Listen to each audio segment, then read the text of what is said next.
शुरू करें।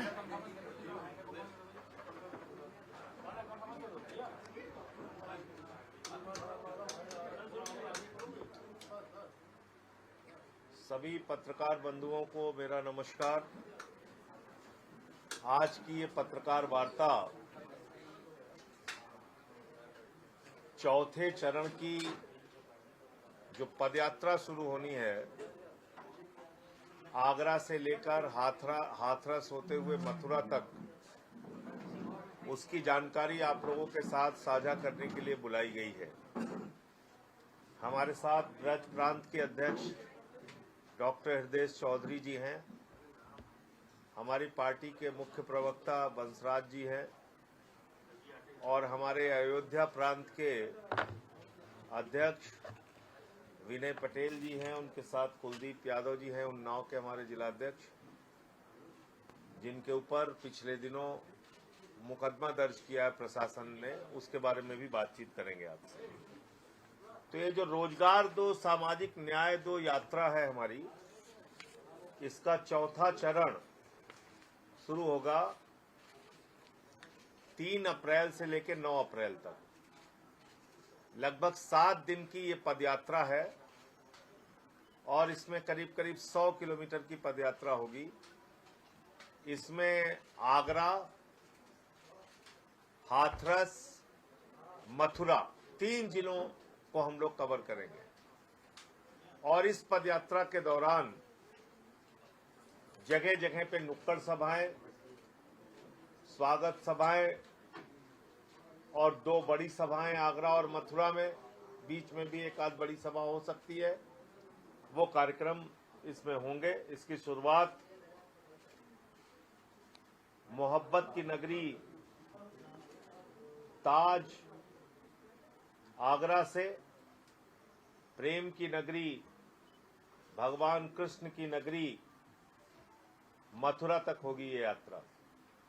और इस पूरी यात्रा का मकसद समाज में जो आज नफरत का बाजार गर्म है, नफरत फैला के समाज को बांटने का जो काम किया जा रहा है, उसको इन 2 प्रतीकों से लोगों को याद दिलाने का प्रयास हम लोग करेंगे। नंबर 1 ताज, जो पूरी दुनिया में मोहब्बत का प्रतीक है, और नंबर 2 मथुरा भगवान कृष्ण, जो पूरी दुनिया में प्रेम के लिए जाने जाते हैं, आदर्श जीवन के लिए जाने जाते हैं, जिनका इस्कॉन टेम्पल के नाम पर मंदिर दुनिया के तमाम देशों में मिल जाएगा। भगवान कृष्ण के मंदिर पूरी दुनिया में मिल जाएंगे। क्यों? क्योंकि उन्होंने प्रेम का संदेश दिया, उन्होंने प्रेम का संदेश दिया, धर्म का संदेश दिया, और जब युद्ध की बात कही तो धर्म युद्ध की बात कही, अन्याय के खिलाफ न्याय के लिए लड़ने की बात कही। तो ये इस यात्रा के दौरान भी हम लोग अपनी बातचीत में लोगों तक पहुंचाएंगे। लेकिन जो सबसे बड़ा मसला है उत्तर प्रदेश में, रोजगार का मसला। आज बेरोजगारी जिस तरीके से पूरे उत्तर प्रदेश को खा रही है, ये एक बड़ी चुनौती हम सबके सामने है, विशेष तौर से नौजवानों के सामने। जब भी वो रोजगार के लिए निकलते हैं, उनको लाठी खानी पड़ती है। तो 3 अप्रैल को शहीद स्मारक संजय पैलेस आगरा से यात्रा शुरू होगी। 4 को हाथरस, 5 को फिर हाथरस, 6 तारीख को फिर मथुरा में प्रवेश कर जाएगी यात्रा। 7, 8 और 9 तारीख को भगवान कृष्ण की नगरी मथुरा में इस यात्रा का समापन होगा। इसका पूरा रूट अभी आपको हम लोग दे देंगे। इसके अलावा जो इस वक्त हालात है उत्तर प्रदेश में, सिलेंडर के लिए हाहाकार मची हुई है। सिलेंडर के लिए लोग लाइनों में खड़े हुए हैं। एक बुजुर्ग की आगरा में मौत हो गई लाइन में खड़े होने से। आपस में भीड़ में मारपीट हो रही है, दुकानदार से मारपीट हो रही है, लेकिन भारतीय जनता पार्टी की सरकार धृतराष्ट्र की तरह पट्टी बांध के संसद के अंदर कहती है कोई समस्या नहीं है, न गैस की कोई किल्लत है, न तेल की कोई किल्लत है, कोई दूर दूर तक समस्या नहीं है। पूरा देश लाइनों में खड़ा है, लेकिन मोदी जी के लिए कोई समस्या नहीं है। होटल देश के अंदर बंद हो रहे हैं, बेंगलोर में, मुंबई में, चेन्नई में, अहमदाबाद में, कोलकाता में रेडी पटरी की दुकानें बंद हो रही हैं, फुटपाथ की दुकानें बंद हो रही हैं, छोटे बड़े होटल बंद हो रहे हैं, यहां तक कि दिल्ली की कैंटीन बंद हो गई, हाई कोर्ट की, बच्चों के हॉस्टल की कैंटीन बंद हो रही है, लेकिन मोदी जी कह रहे नहीं, कोई समस्या है ही नहीं है। ये तो लोग ऐसे ही जानबूझ के खड़े हैं लाइन में, इनको शौक है गर्मियों में खड़े होने का। ये जो मूर्छित होकर गिर रहे हैं, जो जिनकी मृत्यु हो जा रही है, अपने आप खड़े हुए हैं, कोई समस्या नहीं है गैस की। आप गैस बुक कराने जाइए, 25-25 दिन की डेट मिल रही है, 7-7, 8-8 हजार रुपए में सिलेंडर ब्लैक हो रहा है। और इस समस्या के खिलाफ अगर आम आदमी पार्टी प्रदर्शन करती है तो 35 लोगों के खिलाफ इन्होंने देखिए FIR कर ली।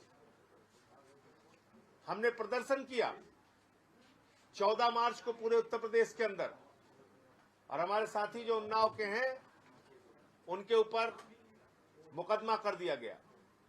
तुषार को बुलाइए, तुषार हमारे साथी हैं, तुषार श्रीवास्तव जी लखनऊ के, उनके ऊपर मुकदमा कर दिया गया। 35 लोगों के खिलाफ मुकदमा किया गया उन्नाव में, लखनऊ में मुकदमा किया गया। तो आप, ये अच्छा तरीका है, जनता को आप परेशान करेंगे, सिलेंडर उनको मिल नहीं रहा है और उसको लेकर अगर आम आदमी पार्टी प्रदर्शन कर रही है तो आप हमारे कार्यकर्ताओं को डराने के लिए मुकदमा कर रहे हैं, FIR कर रहे हैं। ये सब बंद कीजिए, आप कोई एहसान नहीं कर रहे हैं।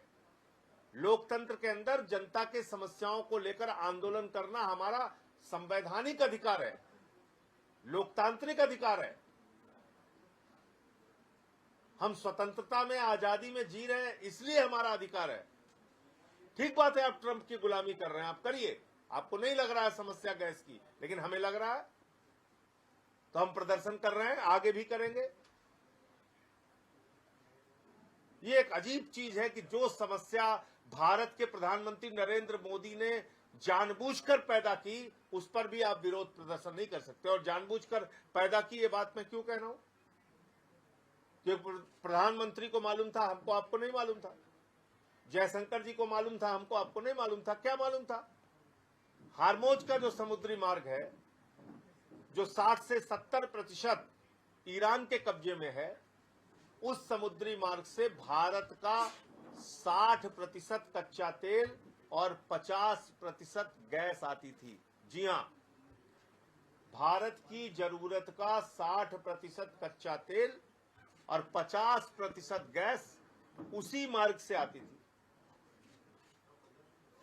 और आपने जानबूझकर तू कौन मैं खामखा, हमारे यहां यूपी में कहते हैं, जबरदस्ती जाके आप युद्ध में कूद पड़े। आपका कोई लेना देना नहीं। इजराइल, ईरान, अमेरिका के बीच की लड़ाई, उसमें आप जाके जबरन कूद पड़े। कहने लगे हम भी महामानव हैं, 56 इंच का हमारा सीना है, हम विश्वगुरु हैं। आप पहुंच गए इजराइल युद्ध के 2 दिन पहले, वहां आपको फर्जी मेडल एक गले में डाल दिया गया और आप खुश होकर चले आए प्रधानमंत्री जी। वो मेडल जो पहनाया गया, वो पुरस्कार पहले से नहीं था, वो मोदी जी के लिए क्रिएट किया गया और गले में पहना के और उनको वापस भेज दिया गया। और 2 दिन के बाद वहां के सुप्रीम लीडर ईरान के खामेनेई की हत्या हो जाती है, प्रधानमंत्री खामोश। 160 स्कूली बच्चियों की हत्या हो जाती है, प्रधानमंत्री खामोश। हमारे मेहमान युद्धाभ्यास के लिए जो सरकार ने बुलाया, मिलन 2026 युद्धाभ्यास के लिए, वो ईरानी नौसेना का जहाज वापस जा रहा था, उसको अमेरिका ने मार के गिरा दिया। 100 नौसैनिक ईरान के मारे गए, प्रधानमंत्री खामोश, शोक संवेदना के एक शब्द नहीं बोलते। खाड़ी देशों के 8 प्रमुखों से बात करते हैं भारत के प्रधानमंत्री नरेंद्र मोदी, लेकिन ईरान के राष्ट्रपति से बात नहीं करते। देश में गैस का संकट आया, अपने दोस्त अडानी से कहा 3 गुना दाम बढ़ा लो, कोई दिक्कत नहीं। यही आपदा है, यही अवसर है। 3 गुना दाम गैस के बढ़ गए, देश लाइनों में खड़ा है। ये जो लोग कहते हैं अडानी का विरोध इंडिया का विरोध है, मैं उनसे पूछना चाहता हूं, देश लाइनों में खड़ा है और आपने अडानी से कह दिया 3 गुना दाम बढ़ाओ। 3 गुना दाम बढ़ा दिया उसने। तो इसलिए पूरे देश को जानबूझकर नरेंद्र मोदी जी ने संकट में डाला। फिर 13 दिन बाद संजय सिंह पहले दिन से कह रहे हैं भाई ईरान के राष्ट्रपति से बात करो, जैसे रूस के जहाज आ रहे हैं, चीन के जहाज आ रहे हैं, हमारे भी जहाज आने चाहिए। कहने लगा अरे इसको क्या विदेश नीति पता है, हम ही तो महामानव है। और 13 दिन के बाद उसी ईरान के राष्ट्रपति से आप बातचीत कर रहे हैं। अभी 2 जहाज आपके आए हैं, 22 जहाज अभी भी नहीं आए आपके। मैं शुभकामनाएं देता हूं, जल्दी बातचीत करके इस समस्या का समाधान कराइए। लेकिन युद्ध में अपनी भूमिका, आप अपना स्टैंड, भारत का पक्ष वो क्लियर कीजिए प्रधानमंत्री जी, क्योंकि जिस ट्रंप के पीछे आप भाग रहे हैं वो ट्रंप तो बुरी तरीके से फंस चुका है। उसके अपने साथी देश उसका साथ नहीं दे रहे, उसके अपने देश अमेरिका में लोग उनका साथ नहीं दे रहे।